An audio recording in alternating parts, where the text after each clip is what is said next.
Jean-Pierre Scow, also known as JP, born and raised in St. Croix, U.S. Virgin Islands, captained charter boats in the Caribbean, competitively raced sailboats for the VI Olympic team, and so on and so forth. He served as the Yacht Brokers Association of America as a board of directors member, executive committee, and president. He's the current executive director of YABA, the CPYB program. In his free time, runs his business. Okay, and he's going to be our moderator, and he's going to handle the introduction of his other panelists. JP, there you are. Thank you. Hiding behind you. Good afternoon, everybody. Thanks for having us. Thanks to EBA for putting on and hosting us. Kind of a tough act to follow, Gary Jobson, but to everybody that sitting out there, Gary is one of the good guys for us. Anytime Yaba has called on him, or the CPYB program, he definitely practices what he preaches. He always gives back, tries to encourage people. So thank you, Gary. And I'll get started with my group. Todd Lochner. Todd, you can introduce yourself and take your 90 seconds. So humor me. I'm going to tell you the first time that Gary and I met story. I was 17, 18 years old, just started teaching yacht racing about 1992. And John Tahansky had just purchased J-World Annapolis. And Thursday night racing in J22s, Gary had one. I was given one, and I was doing a lot of college racing, just had gotten back from St. Mary's College. The pin's always favored. So I go, I tack, I take the pin, I'm port tacking the whole fleet, only one boat I'm not crossing, and it's Gary. So I tack over. Great race. I get back to the Thursday night keg. I'm sitting on the porch, drinking my beer, just happy as can be with myself. And Tahansky, the owner, comes over and starts berating me. Do you have any idea who you just fouled? I'm like, oh no. So my happiness drinking my beer turns into, tears in my beer kind of scenario. But to borrow from Gary, it's not the end of my story. Who should roll in? A black Mercedes. Who rolls out? Gary steps out. He beelines straight to me. So the whole time he's walking across the parking lot, I'm like, oh my God, I'm done. There's my early career. I'm never sailing in this town again, blah, blah, blah. Whether I actually followed him or not, consummate gentleman that he is, he came over and he said, that was a great tack and a great start. And I'm like, did I fail you? No, it was perfect. Whether he was lying to me or not, it gave me the confidence to continue on in my sailing career at that young age. And I will never forget the confidence boost that Gary gave me with that. So thank you for humoring me. That's very rare that I'm going to follow Gary, because it's kind of like the Grateful Dead following Jimi Hendrix at Monterey Pop when he burned his guitar. It's a tough act to follow. And I'm practicing in Annapolis, as you guys know. You've heard a lot about that already. Thanks for humoring me. All right. So next up, we have Erin Ackor, which I think a lot of you out here recognize and know. Erin's a partner at the Maritime and Aviation law firm, Moore Company, located in Miami, Florida, where she's been serving clients for more than 20 years. Erin is the current president of the ISS and has been board member since 2014. And you can continue to read about Erin in that she wouldn't do her own bio for me. I don't know why. So I lost that battle. And then next we have Nicole. Nicole is from Ellsworth, Pennsylvania, small coal mining town just south of Pittsburgh. Attended Wheeling Jesuit University in Wheeling, West Virginia. Attained her bachelor's degree in marketing and master's in business administration. And the rest of her education has been, School of Hard Knocks here at Allied Marine, I believe, trying to herd brokers through their deals. So that's our panel today.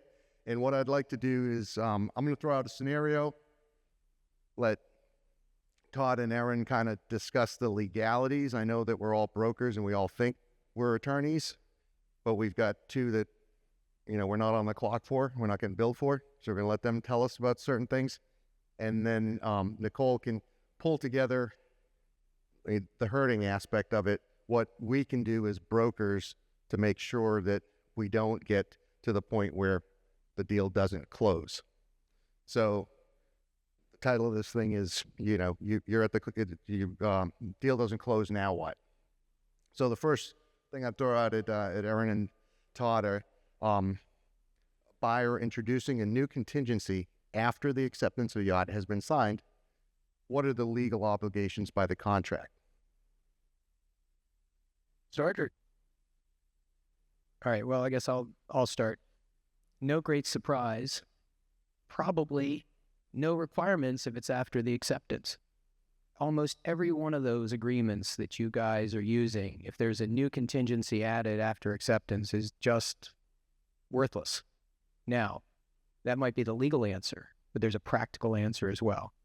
And those of you whom I've had conversations with in the past know that I always give two answers. There's the right legal answer, and then there's the practical answer that actually gets you to the conclusion of a sale where everyone gets their commission.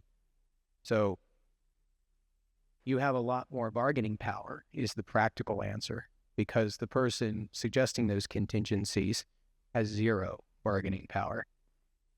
Often, though, you will find that there has been the conditional acceptance that you've heard me railing about for at least 5 or 6 years, and how that can just lampoon the entire thing. And I think most of you are no longer using the conditional acceptance any longer.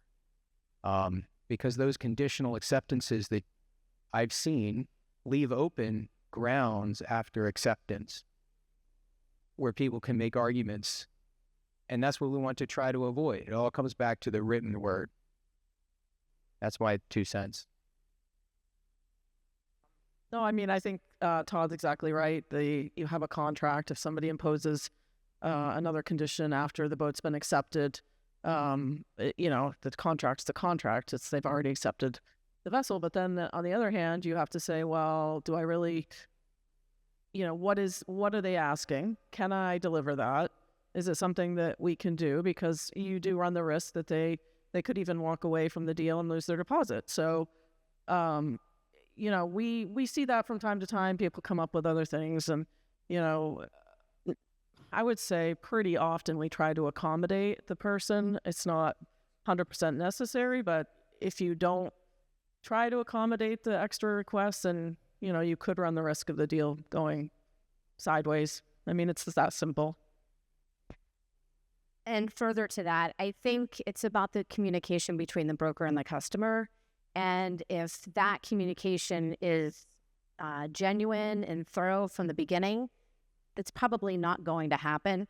I beg to differ. I think the conditional is probably used a lot more than you think. It's probably on 80% of the transactions that I manage. I see a conditional acceptance.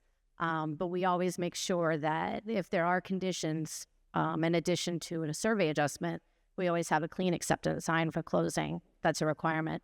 But again, I think leading the customer from the very beginning, and a good broker will do that. That would prevent that situation from happening. In most cases, having control of the customer as much as you can. May I add something to the conditional acceptance discussion? So, how many of you have heard me rail about this in the past? Okay, so less of the audience. With respect to the conditional acceptance, there's a difference between how everyone has been using it in the past and how I think they're beginning to use it. So in the past, the conditional acceptance was given at the 11th hour at 4:59 p.m., close of business on the day of acceptance. And what some people were finding is that the seller had a better deal, and that constituted a counteroffer. And the counteroffer then meant the whole deal was dead, and the seller would go elsewhere. And when that happened, some people started to go, well, wait a minute, conditional acceptance may not really be, maybe we want to make it more like an amendment. These things have to be accomplished. So the problem that developed is it might still have the words conditional acceptance on the top, but really it's serving as an amendment. And that's the 80% that I think we're seeing. I think fewer and fewer people, although it's still out there, I run across it. But I think fewer people are, at least on the Yaba side of the house, using the conditional acceptance because a few people have been burned where suddenly the deal just goes away because it constitutes a counteroffer. I would just add that to Todd's comment there, for the brokers in the room, as long as you, I mean, slightly, I guess I disagree a little bit with Todd, because I think as long as you're bringing your deal points in advance, there's not a problem, because you still have time to accept the boat outright if the conditional points can't be worked out by the acceptance deadline. So I would disagree a little bit with Todd, in that as long as you are organized and don't come in at the last hour with your counterpoints or your conditional acceptance, that could still be a useful tool in my view. I think we do use that still as well. And I think advocating for a survey adjustment versus a conditional it just makes the process so much easier. You know, you don't have to argue over whether or not the repairs are done satisfactorily. You know, you don't have to worry about delays and repairs being done. It makes for such a more smooth transaction, and you just impose the survey adjustment right from the beginning, and then we can start our job of closing it for you. Yeah, but a survey adjustment is a new condition. True. It's a new term. It's a new term, right? But as opposed to items being listed for repair on the conditional, like when you say conditional acceptance of vessel, typically it's either items for repair or an adjustment to the purchase price. I'm just saying that the adjustment to the purchase price is preferred as opposed to opening up a whole new can of worms. I think most of the brokers in the room totally agree with that. Yeah. Know that I do. It's that way we're not managing the escrow account. We're not chasing down the yard to get an estimate. That's definitely a cleaner way to do it. I know that we've got mixed company. When I say that, I mean, we've got some, Yaba, EBA guys, probably some California guys, different contracts out there. In the Yaba world, which is the one I'm most familiar with, I do use the EBA contract as well, but I use the Yaba one probably more often. There was no such thing as a conditional acceptance. And that's why basically it's the same tool, but we're definitely calling it an amendment. That's what we're doing. And Erin and I, as you guys probably know, often disagree, but we're actually much closer on this thing than on some other topics. One of them is that I agree with you. It has to be done in advance. And all I'm suggesting is that is really an amendment process. But in practice, what I saw a lot of people doing was 4:59 p.m. And then they think they still have a contract at 6 p.m. when they no longer do. And that's what was burning some of the people. So I agree with you. And I believe the revisions to the EBA contract have solved that problem for most of. I don't know about the EBA contract, but the EBA contract has stated that very clearly, that it's you still can come in and accept the boat. It's not you still have time to accept by the acceptance or rejection deadline if a conditional acceptance can't be agreed. Right. Yeah. Didn't you guys added something like a conditional acceptance doesn't deem it as a rejection of vessel? There's some wording in the EBA contract that allows you to go back and accept it as you're supposed to. As long as you're before your accept or reject deadline, which is a hard lesson I learned recently. Nicole, why don't you talk a little bit about the note that you sent me on basically the ways to make sure that when you're going to the closing as a broker, you have the documents you need, and then maybe these guys can jump in and add to it, like ownership, chain of ownership stuff, that type of. Sure. There's nothing worse than getting to closing and realizing that you can't find the entry summary on a foreign-built boat, or you don't have a power of attorney for somebody that's in the hospital and may not make it, which is something that we're actually working on as we speak. A transaction was supposed to close today, and we're in that situation. And for For example, the person signed the bill of sale and they signed it as power of attorney. However, we didn't know the power of attorney was going to be utilized, and the doc agent rejected the bill of sale. So now we have to extend. So doing your due diligence as far in advance as possible, as far as the company that may own or purchase the boat, the vessel documents, working with the broker, keeping that line of communication open, pictures of the hull ID, pictures of the engine plates, doing as much due diligence as you can in advance will prevent closing delays. And I think that's just about having a process in place with your team. And like I said, open communication with your brokers will ensure that those types of situations don't come up. May I add to the due diligence list? How many people know what OFAC is? Okay. Now the next question, of those of you who know what OFAC is, how many of you run an OFAC check on just about everyone?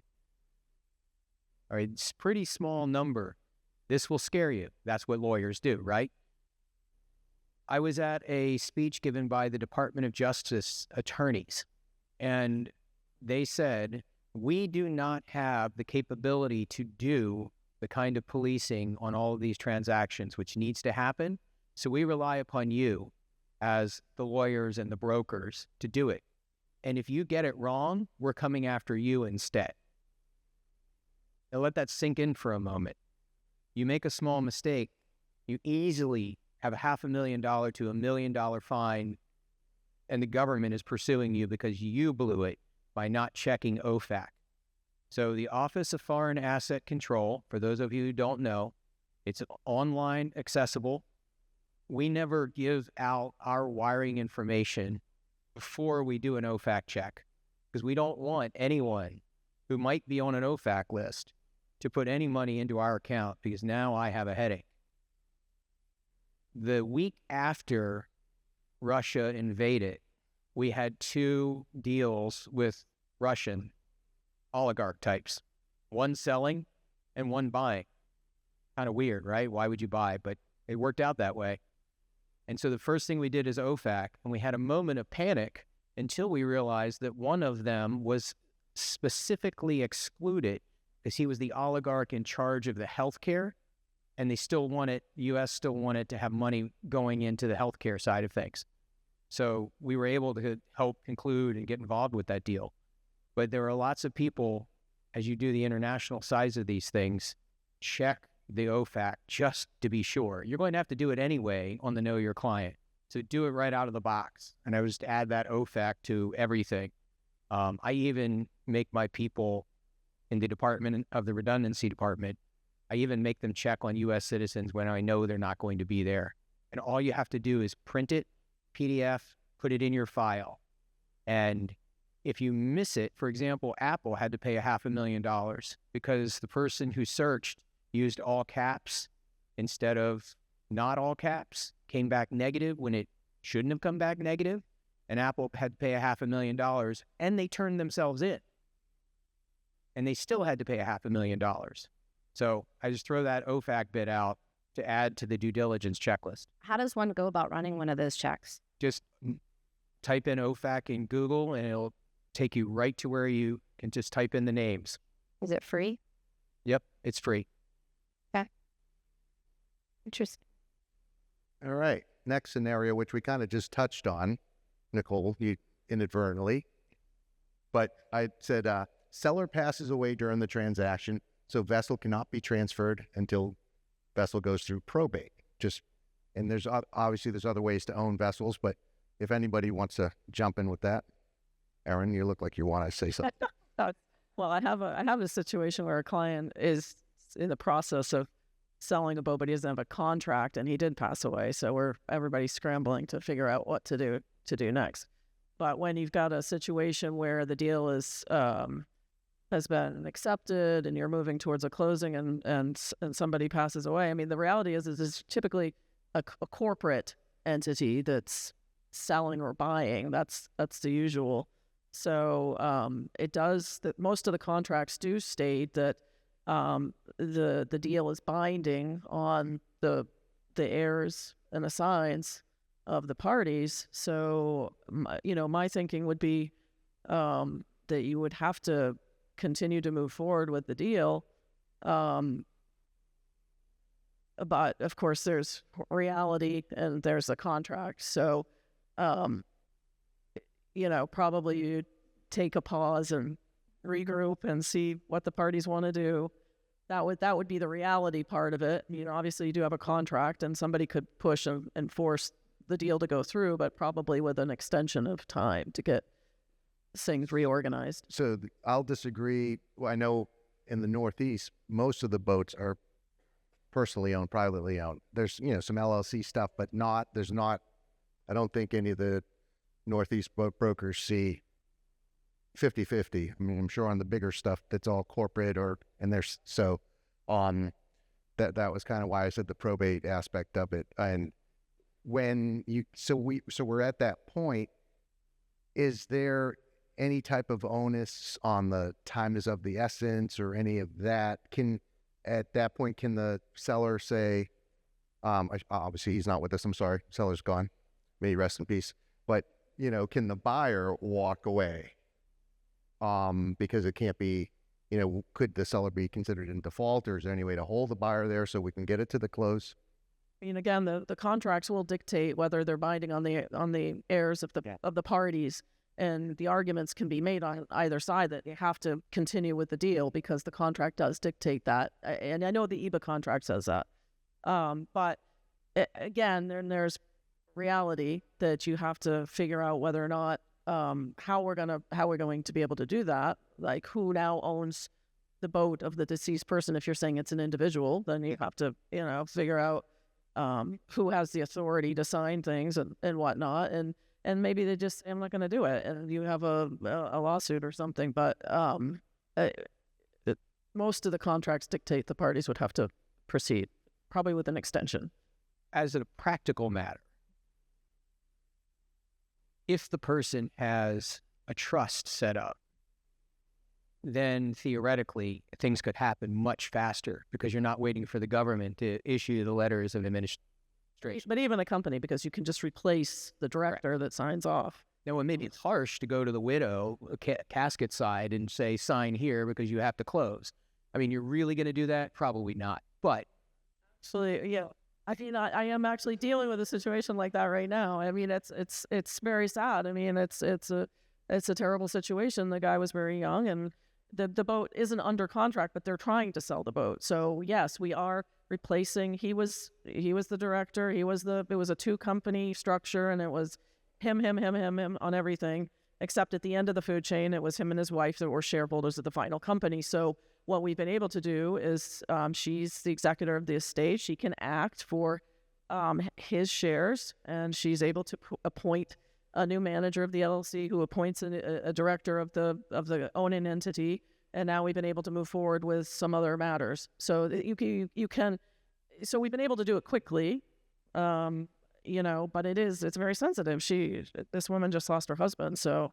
But we don't have a contract bearing down on us. And I think if we did, and we had people on the other side of a deal, most people are sensitive to that, and they would definitely, either there would be a discussion about whether or not the deal goes forward or not, or they would, give an extension. It would be my thinking. I think most people are decent people. Not a legal answer, but if you're going to deal with that kind of person, maybe you don't want to deal with them anyway, if they're going to force that issue. All right. So I was with one of your fellow brokers yesterday, and he's unfortunately can't be here. He's traveling, but he said, try this scenario out. He wanted me to share this. Seller and buyer refused to close, seller or buyer, but I believe and he was the listing broker. And then there was a selling broker. Got to the closing, and the buyer refused to close because of the sales tax. It wasn't broken out. And I think I spoke to you a little bit last night, Todd, about this, where I believe it was on an EBA form. I'm not 100% sure, but he found an attorney that went back and found a real estate case where addition of the sales tax. It wasn't spelled out properly. So that was the loophole that he found in the contract to say, I'm not closing, and they end up having to get together to make it work. But it cost the brokers money. Can I do another poll before we address that? Whatever you want to do. This is your show. How many of you have your own contract, whether based on EBA, YABA, or any of the others? How many have your own contract that you're using? Okay. Much reduced numbers, or maybe you don't want to admit it in this group, than the last time I asked that question about 3 years ago. Absolutely. Which is saying something about the confidence in the EBA and YABA agreements. Having said that, there are differences between those agreements. It's not a complete universal standard across all the associations and the entire industry. One of those differences is this particular point. The YABA agreement, we definitely had this scenario in mind when it was being drafted. And we have some language in there that specifically covers the affirmative duty of the buyer post-transaction, whatever it may be, to pay the vessel excise tax and or sales tax in the event it should become required. So there are differences. I think the point to take away. Know the actual agreement because it varies greatly. Just because you've done 100 deals the same way and it gets paid out the same way doesn't necessarily mean that you won't get the one-off and you've got an agreement that isn't exactly what you think it is on this particular point. I'm going to take a page out of Paul's book and do a shameless plug for any of the associations, actually. As Todd said, the number of hands that went up with your own agreements is definitely way down compared to what it was. Just remember that I don't care what association you're a member of, the associations spend a lot of money with attorneys, a lot of time, a lot of in-kind sponsorship from attorneys that help us vet our contracts, no matter which one you're using. Out of the 6 North American associations, they're all pretty well vetted, and I would say that take advantage of the horsepower of a lot of professional minds that have studied our contracts. I have another scenario if you're... Sure, go ahead. So yesterday, while I was on the airplane, we had finally a judgment entered for the following scenario, which is why I can tell you about it now. One of your brokers, the deposit never showed up. Now, I'm not going to ask you to raise your hands and admit this, but everybody in this room at one point or another has probably moved forward with a transaction even when the deposit has not shown up. And I know you're not going to admit it, but it happens. In that scenario, seller was ready, buyer just refused outright to close. And basically the point was, hey, I never actually sent my money. Yeah, go on your way, do whatever.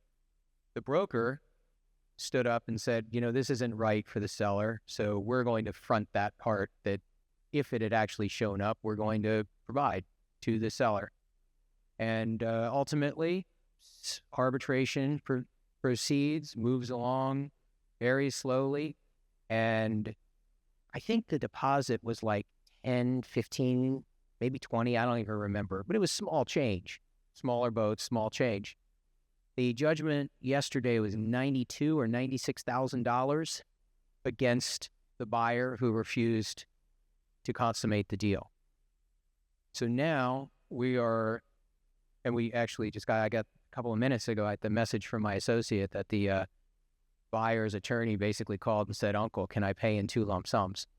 But what could have been a $10,000, $15,000 problem turned into a nearly $100,000 problem for the person. But he did sign one of these association agreements and did work through it. The arbitration happened, but the net problem was moving forward without the deposit actually in hand. And if you ever do the right thing and give the money to the seller, even if it's not there, make sure you get an assignment from the seller of all their rights to go after the buyer who refused to close as well. So net gain ultimately for the probably a net gain for the broker who stood up and did the right thing. But everything I've said is a matter of public information. I'm not speaking out of school. That's just another little came up in the last 24 hours. I thought I'd share that story. Okay. Actually, Jeff, you had a great example that kind of falls into this bailiwick as well, with your thing. I guess my question would be, as a selling broker, I depend on the professionalism of everyone in this room when they do their listings. Is there anything that we can do as a selling broker to prove that, the right person signed the listing agreement? That's the right person that owns the boat ahead of time? Well, I think that's the job of the listing administrator. I mean, I vet the customer immediately once I'm given, for example, a Florida title or Coast Guard document. I look up their company, make sure that the person that's signing the contract has the authority to do so. If it's not obvious to me through public searches, I ask for it. We have a situation recently where, there's a husband and wife and they're going through a divorce and only one person signed the listing agreement. And do we have the authority to market that boat for sale? And the answer is no. So I think that you have to do the research and the due diligence immediately, just again, alluding to what I said before, just to prevent problems along the way. Okay. Paul, how are we doing on time? So can I add to what she just said? Whole lot, yeah. So I want to keep like a few minutes for questions. So, yeah, go ahead, Todd. I'm sorry. Yeah, one. I just wanted to add that the list of things that you're referring to, for those of you who are using the YABA contract, as a prerequisite to closing, it has a whole list there, which includes a certificate from the state of incorporation and things of that nature. So to the extent that you want to help out your fellow broker, which was the question, in part, how do we make sure that it's being done correctly? You can just take that list, copy and paste it into a checklist, and once you have a contract going, get it going if your fellow broker isn't doing it. Yeah, I mean, I wasn't really asking a question. I was like, making a way for us to check up on it and do our due diligence so we don't put our buyers in any harm's way. Hey, Erin, anything? No, I was just saying, I what Nicole was saying was the question, I think, was more like based on how can brokers help during the listing process avoid a situation that Jeff's having now, which would be more like checking whether or not the person that's signing the listing, the company that's signing, the person is authorized to sign, and just asking those questions. If you can't find you don't have a listing agent, ask for the paperwork to demonstrate that the person has the authority to sign the listing if it's a company that owns the boat, or and there's other things like David was saying. Get a start on things, because get the photos of the labels for the engines. Figure out if the boat's duty paid, because you can't be offering the boat for sale if it's not duty paid. All those kind of precursors that you have to do before you start down the path of offering it for sale. Yeah, good. One more to highlight, the Mexican cruising permit. Anybody had to deal with this? Okay. David's hand went up pretty abruptly. It's a nightmare. Basically, if you do not clear that thing out appropriately and that vessel ever goes back to Mexico, the vessel is gone and it's no longer the owner's vessel, to summarize. So one of the things that we added to the YABA agreement was specifically making sure that any Mexican cruising permit is closed out. And everything starts at the very, very beginning. For those of you who have me opposite when you don't have a broker and I'm on the buyer's side, the very first thing I do, for example, before an offer is made, I spend the $25 and I have an abstract, if it's a U.S. vessel, back within 48 hours.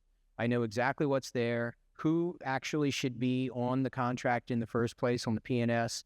And sometimes I know by deducing the numbers present and the ages about how much is owed on the mortgage. That's helpful stuff when you're making an offer on the vessel.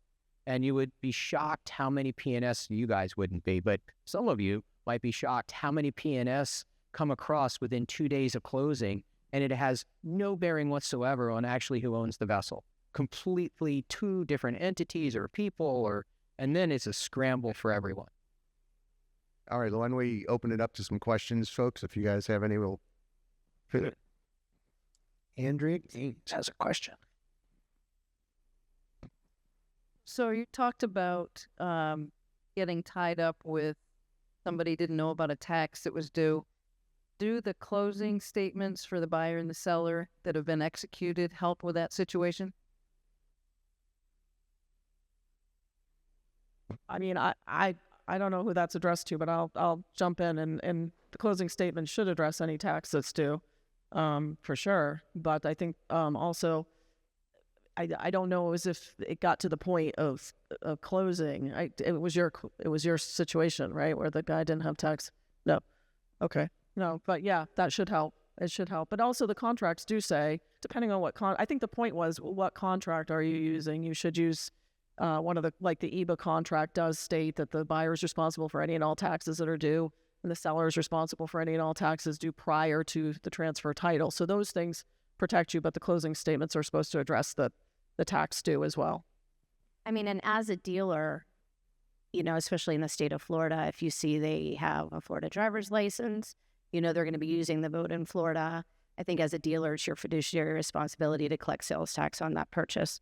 And to, obviously you can't offer tax advice, but to do what's right, just because you don't want it to come back and haunt you later on. The final piece of due diligence, if I may, this works for the attorneys in the room, but not for brokers. If you are actually representing someone, take the time to go check World Check also. But you have to put in the affidavit that you are their counsel and they have to give you permission, et cetera, because ultimately in the know your client, you're going to have to do it anyway at some point. I'm going to ask a question. How many YABA members do we have in the room? Raise your hands. I want you guys to be honest with me. And then I'm going to ask the other gang the same question. When was the last time, Bill, are you on the forms committee? When was the last time you actually read your agreement? Took a half an hour and refreshed your memory on your agreement. And I don't say this to embarrass you. I just, as an honest answer. Okay, so last summer you did it. That's very recent. When was the last time you read it? You read it all the time. Bits and pieces of the whole thing. Okay? EBA members. Mike Scalisi, when was the last time you read the EBA PSA or listing agreement? Yeah. Right. And the point that I'm making is we do change these agreements now and then, and we haven't changed them recently because of some undue pressures. We were encouraged to leave them well enough alone. But refreshing your memory on these things is really, really important. Coming to these events helps you pick up bits and pieces. But refreshing your memory on the concepts and reading it from the beginning to the end and helping it to define the foundational elements and the flow of your deal is critically important. I was really dorky about that crap. I used to read it all the time. I guess that's how I wound up on the forms committee. But reading this stuff and being aware of what the language says and reading it for the 7th time and going, wait a minute, I never read it that way, makes a huge difference. Another really valuable tool that I picked up early in the game. I was selling $150,000 boats up in Jacksonville. Man, if I sold a $250,000 boat, it was like spike the ball in the end zone. I was a happy camper. But I picked the phone when I had some legal questions, and I called this guy named Rob Moss, and he actually picked up the telephone, and he was kind to me, and he answered questions for me. And I was not a guy who was having people represented by attorneys in deals. But the maritime attorneys will help you, whether you use them to facilitate your deals a lot or not. And yeah, do they hope that one day you're going to send some business their way? Absolutely. Or they may be going to send some business your way. Good possibility. Develop relationships with the people. Develop administrative practices. Build a damn checklist and stick with it on every single deal. The big companies do that, and they do it religiously. Laura Hogle would not accept a signed listing agreement from me when I was at HMY if I didn't have all my ducks in a row. If I hadn't handed Mary Beth Probst a copy of the certificate of documentation, that boat wasn't going in Yacht World. It was just that simple. Develop practices that you're going to use on a regular basis repeatedly, and that'll keep you out of a lot of this trouble. Then you interpret contracts and other deals. You can create just a little mini checklist of like OFAC check, certificate of registry or documentation, title, if it's company, who are the officers and owners, just something simple that will, engine decals. Is there a duty. tender? Is there a tender? That's the biggest And don't forgotten about. and don't practice law without a license by creating a corporate resolution. How many people ever created corporate resolutions and sent them that have been signed? I know none of you have, but there are some attorneys that have a bone to pick with that. We have time for more questions. Who else has a question? This is an expert panel that can give you some free legal advice. I knew that would do it. For the lawyers that are speaking now, are you guys doing deals on a regular basis, or are you usually just involved when something goes wrong? Both. Yeah, I work at Warren Company. I'm a partner there. We have a litigation department. I don't do litigation myself, really. I kind of try to resolve some matters before they get to litigation. But if they go into the tank, they go to the litigation department. But nothing I have worked on goes into the tank, I would say. I'm just saying. But I do mostly transactional work. Yeah, deals.